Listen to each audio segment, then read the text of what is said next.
In this video, we're going to be going through some of the common money habits that can be keeping you poor, but more importantly, we're going to be going through how you can rectify them and how you can resolve them. A recent survey found that less than 5% of UK adults were able to correctly answer 10 questions about common personal finance topics. And so with this lack of financial knowledge, it's not all that surprising that some of these mistakes are more common than you might imagine. Now, if I told you there was a evidence-based way to be able to double your earnings, you'd rip my arm off to know what it is. Which leads us on to our first point, which is only taking the raise. A survey a few years ago from Forbes found that people who stayed in their job for, on average, more than 2 years earn 50% less over their lifetime than those who moved approximately every 2 years. So the short answer is the easiest way to double your income over your lifetime is to move jobs more regularly. And this is backed up by more recent data. A research from the Pew Research Centre found that people who moved between jobs got an average increase of 10%. Those who decided to stay in the job they were in had an inflation-adjusted net loss of 2%. And so when it comes to negotiating your salary raises, this is something that you really need to be laser focused on.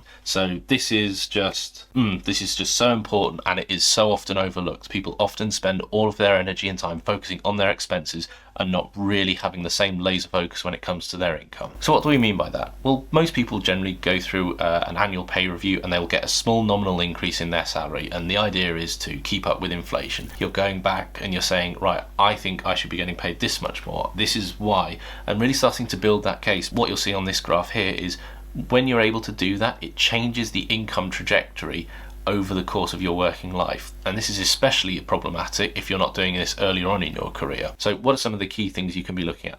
The first is to lead with the negotiation and to say, well, this is what I think I should be getting paid. But this can be things like upskilling, negotiating on things other than money. Third thing you can do is organise working from home. Your pay packet at the end of the month isn't going to get bigger, but at the end of the day, you'll have more money in your pocket left over. Now, the next one, I cannot tell you how often I hear this one and how frustrating it is because it's so easy to solve, and that's relying on financial willpower. There was a recent survey that found that if you take a group of 20 people and you set them up with a financial goal, 1 in 20 of those people won't make it to the end of the day. About 1 in 5 won't even make it to the end of the week, and more than 1 in 4 will give up before the end of the month. And there's evidence outside of the finance world. There's this particular paper here, which basically found that people who scored more highly on self-control assessments basically had higher retirement accounts. But the problem invariably is that willpower is a finite resource. And so what can we do about this one? I think to some degree, the analogy here is it's like getting fit. You don't go to the gym that's 100 miles down the road. You go to the one that's just around the corner because it's easier, because it's more convenient, and because there are fewer obstacles in your way in order to do what you have to do to achieve your goal. And so a much more effective strategy is to put automated systems in place that facilitate your longer term financial goals. How can you automate your finances, you might be asking? Well, the short answer is to have as many standing orders, direct debits as possible to make sure that you have money going into an investment account, going into a savings account, so that you don't have to remind yourself to do it every single month or every single week. The thing that really levels this up for me, which I personally do, is I get paid on around the 28th of the month, and every single bill that is within my control comes out on the 1st of the month. You name it, it will come out on the 1st of the month. And the benefit is that I can wake up on the 2nd of the month, open up my banking app and just go, this is how much I've got to spend. And I cannot tell you how life is so much better, life is so much easier because I'm not having to constantly track where all the money is going. Now, when it comes to building wealth, time is your ally. Time is just the thing that will make all the difference. And so the next one is leaving it too late to invest. A recent survey found that 70% of retirees in the US wish that they'd saved more for retirement or that they'd started saving for retirement sooner. And this is often cited as people's number one money regret, and it's kind of easy to see why. And I suppose this is for two main reasons. The first is people want to have a bigger account balance when it comes to retirement. That's the obvious one. But I think the one which we really need to talk about is the effect of compound interest over time. Now, very, very quickly, compound interest is the exponential growth over a given time period. So let's look at an example. If you invest some money, then that money is going to grow in two ways. The first is it's going to appreciate in value over time. And then the other thing is that you will get dividends that will get paid out on those investments. And so what this means is that even if you have a fixed growth rate, the more money you have in your pot, the more money you gain in interest every single month, every single year, every single decade. And so you get this exponential growth effect. So the key thing is, whilst it's always nicer to have more money in your pension pot, the other thing is that by starting earlier, you don't actually have to put as much money into the pot yourself. you can just let the interest and let compound growth do more of the heavy lifting than you having to empty out your pockets as much. So let's just, for the sake of argument, work through an example. Let's say you start investing at 30, you put £250 away every single month. We'll assume an average growth rate of 10%. That's often cited as the average rate of return of the S&P 500 over the last 120 or so years. And by the time you'll get to 65, you'll have about 813 grand in there, like a pretty hefty amount, no doubt. But if you started saving at age 40 instead, you'd only have 295,000. So missing out on delaying by just 10 years is like, wow, that is a big difference when it comes to the overall value in your pension pot. Now, the other bit that we should talk about in this is the overall proportion of money that you've actually invested versus the growth that compound interest has done. So between the ages of 30 and 40, you'd have invested about £30,000, but the heavy lifting that compound interest has done would be worth about £518,000. So what can you be doing about this? Well, the short answer is build a time machine and go back, and however old you are, go back 10 years and start investing sooner. Find all your pension pots, find all your investment accounts, find all your savings accounts, and do an overall assessment and an overall value of your net worth at the time. You then want to really look at what you want your retirement income to be. Once you've got your retirement income and you put your age in, there are plenty of calculators that can do this online, and that will tell you what your overall pension pot value has to be. And once you've got that, you can start to go, well, I'm here, I need to get to here, this difference, what is this difference? And just divide that by whatever age you are now and your age that you're targeting for retirement. Avoiding financial education. Now, you're watching this channel, so kudos to you, you're taking steps in the right direction. This study just here, in fact, that basically found that the more highly people scored on financial education literacy tests, the better their overall financial outcomes were.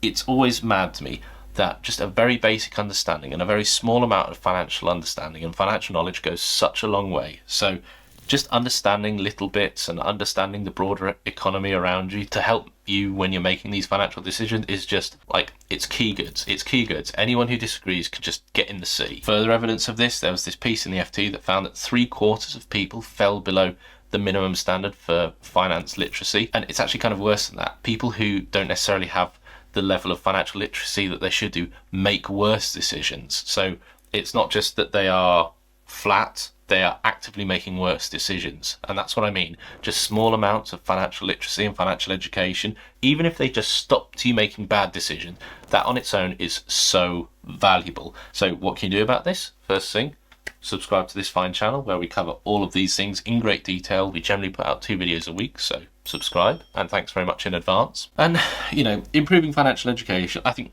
there's some obvious ones right off the bat, but I think the best one is to just talk about money a bit more. You don't necessarily have to talk about how much you earn, how expensive your car was, and it is mad to me that we live in a society where people would brag about how much money they spent on their car or how much money they spent on their house, but they won't talk about what they're doing with their pension. There's just this complete cognitive dissonance. Outside of that, there are a few key books. There's I Will Teach You to Be Rich, a book I would always recommend by Ramit Sethi.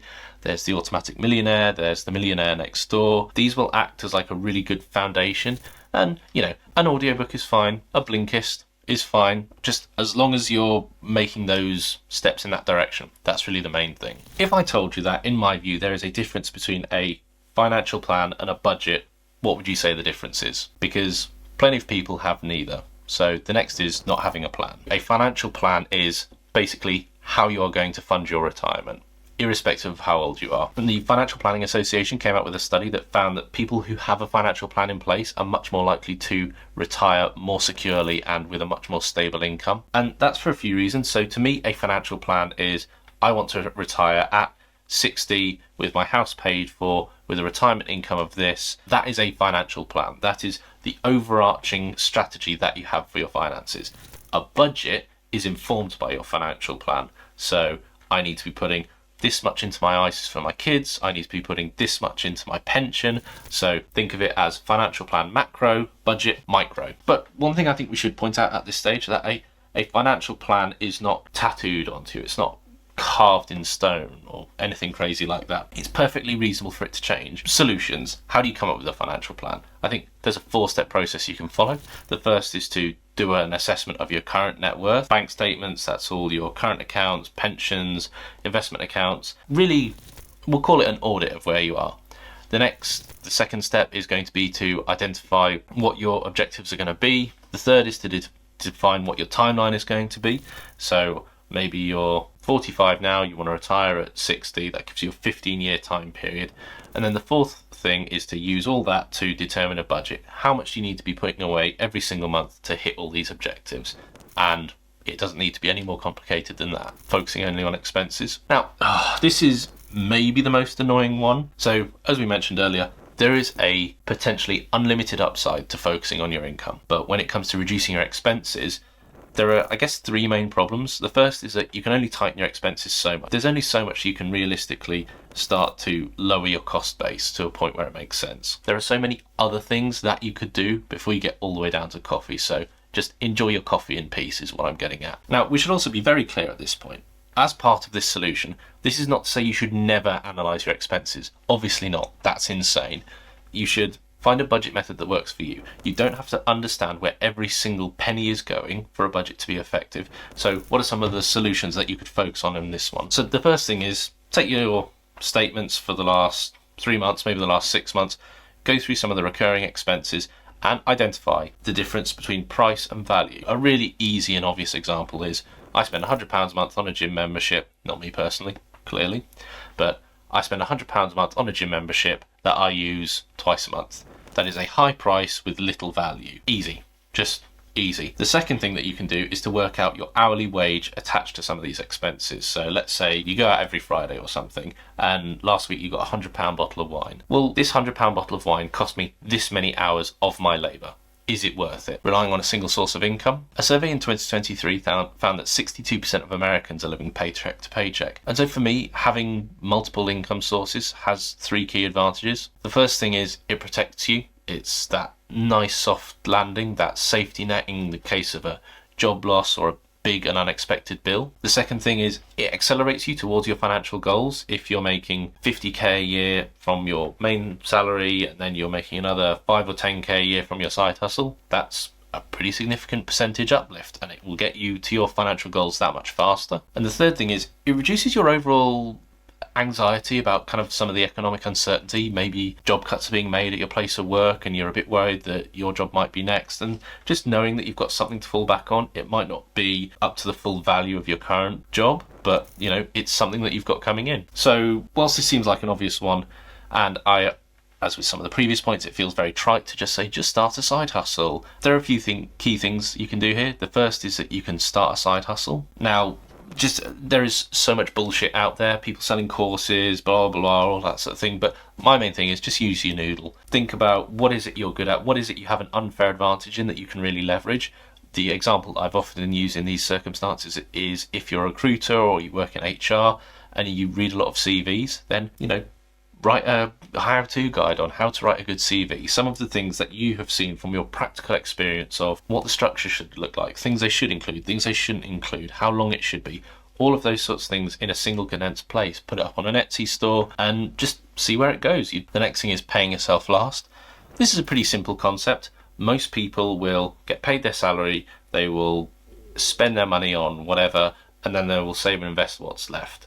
That is an insane way of doing this. So what do? You flip all this on its head. So you get paid, you put some money aside for your saving and investing, and you just treat it like any other bill. You treat it like your mortgage, your rent, your grocery bills, and then you spend what's left. And one of the key things that we talk about a lot on this channel is that invariably, because you want to spend money on going out with your friends, going to the movies, going out to dinner, you find all the things which I admonish people for talking about, cutting back on coffees and so on. You find all those like just little shortcuts which can make a difference to you, and it's because you want to spend money on this pile. You want to spend money on the going out stuff because it's the most fun stuff. So like, why wouldn't you? So just making sure that you're treating your saving and investing as a bill is key. Now, one of the solutions that we've talked about a lot in previous videos is including it in your budget, and that can be really the easiest way to incorporate this. So what are some of the budgets? Well, the classic one is the 50-30-20. That's 50% on your needs, 30% on your wants, and 20% on your saving and investing. I think it's a really good budget. The position of me on this channel is a budget should offer you some degree of structure, but it shouldn't be a straitjacket. If you have a budget that is too restricting, the evidence says that for the most part, people will just fall off the wagon. Now, attached to this is the 80/20 budget. This basically just says, as long as you are saving and investing 20% of your after-tax income, it doesn't matter what you spend the rest on. You know, I can't actually fault this one, really. You've already saved and invested for your future. And I think just one misconception about this is lots of people assume that having to, make that 20% every single month is restricting. I actually think it's the opposite, and people are looking at it from the wrong perspective. I think actually being able to go out on a Friday, Saturday night or whatever, being able to spend your money on the things you want to spend your money on, already knowing that you've taken care of securing your financial future, I think is actually more liberating. At this stage, there's also plenty of evidence that having a budget can reduce stress. A study in 2018 found that people who had a budget were more likely to have an emergency fund to cover unexpected bills. A survey in 2016 found that people who had a budget generally had a higher net worth than people who didn't. A survey in 2017 found that people who had a budget had a higher credit score, on average 20 points higher. Picking a budget that works for you is one of the most important things that you can be doing. Thanks very much for watching. Peace.